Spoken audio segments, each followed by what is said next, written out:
سنانیے سر. اللہ اکبر.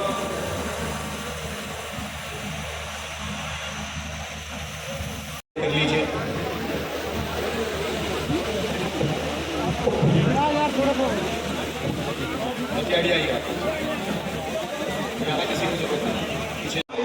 پیدا ہوں گے انشاءاللہ تعالیٰ. ملینز کی تعداد میں یہ جدوجہد آگے بڑھے گی. ہم سب کے لیے بھی اس میں ایک مثال ہے.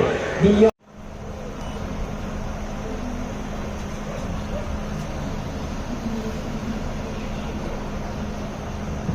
میں جائے گا، لیکن جس کو شہادت کی موت نصیب ہو اس سے بڑھ کر کوئی نہیں ہو سکتا، اس سے بڑھ کر موت کوئی نہیں ہو سکتی.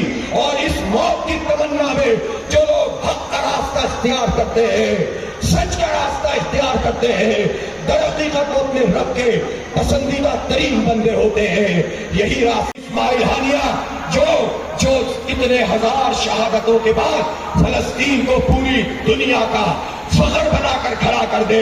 پوری دنیا کے پاس امیر انسان اس وقت اگر فلسطین کے لوگوں کو لمحوں میں قتل کرنے والا، ریڈ انڈین کی لاشوں پہ جس کی تعمیر ہوئی ہو، وہ امریکہ کہ جو افغانستان میں لاکھوں انسانوں کا قاتل ہو، جو عراق میں لاکھوں انسانوں کا قاتل ہو، دنیا میں ڈکٹیٹروں کو سپورٹ کرتا ہو، حکمرانوں کو سپورٹ کر کے معاشروں میں قتل عام کرواتا ہو، سازشیں کرتا ہو، بم دھماکے کرواتا ہو، دہشت گردی کرواتا ہو. ہمارے ملک میں جتنی دہشت گردی ہے اس میں امریکہ اور اس کا جونیئر پارٹنر بھارت موجود ہے.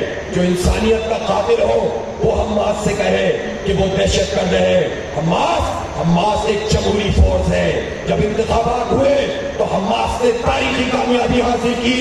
یہ وہی اسماعیل متحدہ کا چارٹر اس کی اجازت دیتا ہے. اللہ کی طرف سے تو جہاد ہے ہی، لیکن دنیا کے پیمانوں میں بھی وہ اپنا لیجیٹیمیٹ رائٹ استعمال کر کے جہاد کر رہے ہیں. پھر حماس کیا ہے؟ ڈپلومیسی ڈسپلن ہے، ان کا نظم و ضبط ہے. اندر کی حماس، باہر کی حماس، لبنان کی حماس ایک سیسا پلائی ہوئی دیوار بنتے ہیں، ایک فیصلہ کرتے ہیں.